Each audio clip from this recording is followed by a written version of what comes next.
На днях специально для премьеры фильма «Территория» по мотивам романа Олега Куваева в Якутск прибыл режиссер картины Александр Мельник с актером Константином Балакиревым. Это фильм о геологах 60-х годов, который бросает вызов суровой природе Севера.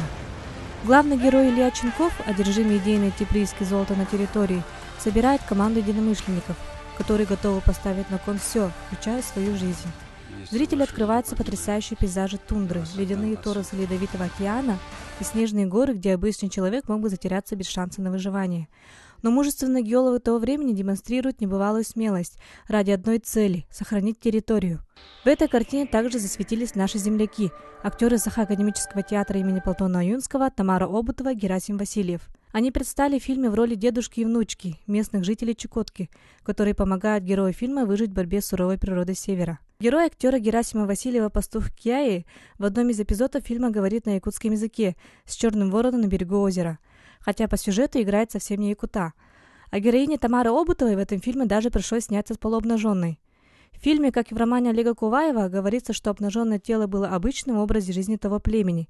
Это даже было полезно и рационально для здоровья. На вопрос режиссера, представители какой народности все-таки играют Васильев и Обутова, так как у якутов все-таки нет традиции обнажаться, Мельник ответил, что на самом деле это все не важно. Сцена с обнаженной Тамарой, да, что там у этого народа принято ходить обнаженным. Вот какой народ был взят за прототип? Это Куваеву, пожалуйста. У него написано, когда он очнулся, вылез из-под полога, да, он увидел, сидит девочка. Да. Ну вот эта сцена вообще, вот она какую смысловую нагрузку несет? Я думаю, что... В плане межэтнических там отношений. Потому что у нас, у якутов, я думаю, что вообще таких традиций не было и никогда. Это чукотская, наверное, да. Это скорее... Но они же на якутском языке разговаривают.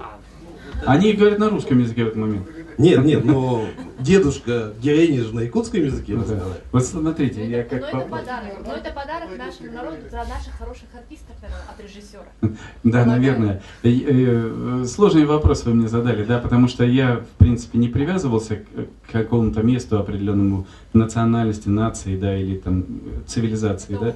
Но это образ некоторый, да, образ, это, если угодно, то я бы так сравнил это с, вот у нас в православной жизни и традиции есть образ богини, да, то есть мы изображаем Богоматерь. И есть млекопитательница с обнаженной грудью. Когда мне один из моих приятелей сказал, ну знаешь, вот вы все не можете вот этого сделать. Я говорю, да подожди, мы же говорим сейчас о красоте и о чистоте. Мы говорим о чистоте, о том, что есть и существует. Нас оскорбляет ведь не то, что мы видим, да, а то, что мы об этом думаем. Вот это самое главное и самое страшное в нашем сегодняшнем мире. Сейчас меня тут теребят. Не бенефис чай. А потом... Чай я пью, да. Когда-то мы работали над Ханидой Халярха Курилова. Там тоже есть. Вот. За полярным кругом, которые живут, когда всю зиму меховую одежду носят, это как бы проветривает тело к весне. Это как бы обязательно и как бы у них придерживается у чукчей, по-моему, у них более такое осталось, и до сих пор они это делают. Это первое. А второе, ну, кого мать не кормила? Это первый наш стол, это ну, наше святое это. Это мельком, ну, это в наш век наш муж испорчен. Вот, насчет наготы, насчет женской прелести, это насчет женского лона, насчет, даже можно сказать, секса. Это, ну, это святое это. Вот это человек рождается из этих действий. Человек кормится из него, из груди. И что-то там зазорное. Это как показать и как воспринять. Можно я отвечу? Я думаю, что вопрос был адресован лично ко мне. Нет. Да, лично к режиссеру, Куваеву, ко мне, ну, как зрителю. Зритель на данный момент. Я вам отвечу. Когда я училась в Москве, Нас часами заставляли смотреть на картины. Картина Микеланджело, Леонардо. И почему-то, когда ты смотришь на картину, ты не думаешь, что это плохо, что это какой-то там, я не знаю, негативные какие-то реакции вообще нету. Раньше это был самый пик, знаете чего? Восхищение. То есть это не казалось, что это плохо. А на данный момент мы мы так, грубо можно сказать, да, испорчены, что, смотря, например, в этой картине вот то, что вот обнаженная Тамара сидит, и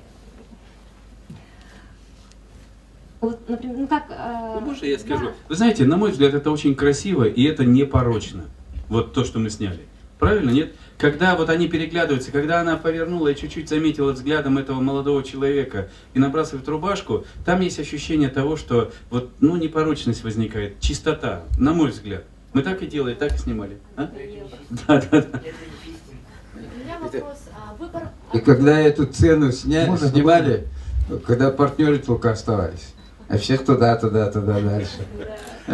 Все мужчины наши говорят, а можно посмотреть там, все нормально с кадром, да, все, у меня монитор стоял, я говорю, все с кадром нормально, идите, говорит, отсюда. Вечером того же дня в кинотеатре «Лена» состоялась премьера фильма, куда были приглашены представители учреждений культуры, а также руководитель администрации главы правительства Юрий Куприянов, который торжественно вручил благодарности и знаки отличия режиссеру фильма Александру Мельнику и актеру Константину Балакиреву. Конечно же, среди гостей вечера были геологи, для которых фильм стал своего рода ностальгией по старым временам. Фильм был снят на плато Путарана на северо-западе Красноярского края и в бухте Провидения Национальном природно-этническом парке Берингия на Чукотке. Отличная операторская работа впечатлит каждого. Бескрайние просторы севера, слабое полярное солнце, садящееся за горизонтом, бурлящая опасная река, протекающая среди острых скал и многое другое заставит любого захотеть хотя бы на миг там очутиться, чтобы прочувствовать всю романтику геолого-разведочной работы. Какие эмоции вызвал фильм у геологов, рассказал ЕСЯ директор Сахагеоинформ Геннадий Денисов. В последнее время геологию не особо балуют своим вниманием руководство. Но вот это такой шаг, который, я думаю, послужит как минимум развитию отрасли и как минимум духовному подъему тех людей, которые работают в геологии. Я мало того, что знаю эту работу и эту профессию изнутри, потому что 17 лет работал именно на геологической съемке и был вот в таких же условиях, как и герой этого фильма, да. Но более того, я еще работал на Чукотке, в том же месте, где работал и Куваев. И в том управлении, которое возглавлялось Ченковым прообразом. Значит, я там был и все видел своими глазами. Там очень сильные характеры геологов показаны. И нужно сказать, съемочная группа прекрасно с этим справилась. Действительно все достоверно, действительно все так, как оно и было в жизни, и сейчас в жизни продолжается. И это очень радует, конечно. Ну и в целом, вот 2 часа 40 минут, да, 37 минут идет этот фильм. Это все время довольно длинный он, да, полнометражный. И это время пролетело очень незаметно. Было интересно, не было тяжело его смотреть. Он очень динамично снят. Так о чем же этот фильм? Для кого он ориентирован? Только для геологов или для всех? Свое мнение на этот счет выразил актер фильма Константин Балакирев. Для всех. И на примере просто геологическом, так сказать, на романе, даже у Олега Куваева этот роман, на фоне геологов идут размышления о жизни, о твоем месте в жизни, о твоем отношении к жизни, о твоих обязанностях в жизни. Ну, в частности, честен ли ты перед собой, поставил ли ты себе задачу, следуешь ли ты этой задаче. Ну, такие очень важные, откровенные вещи, и лично на меня она воздействовала, картинка, когда мы впервые смотрели на премьерном показе в Кремле. Вот эти вот вопросы проникли в меня, и я задался ими, наверное, до сих пор еще пытаюсь на них ответить. Фильм «Территория» будет выпущен в прокат России и СНГ на 600 экранах. Для якутских зрителей его будут показывать 16 апреля в кинотеатрах города. Посмотрев этот фильм, может, кому-то захочется уехать навстречу дикой природе, а кто-то из молодых захочет освоить романтичную, но смелую профессию геолога. Евдокия Ефимова, Николай Необутов, Иван Таритонов, ЕСЯ.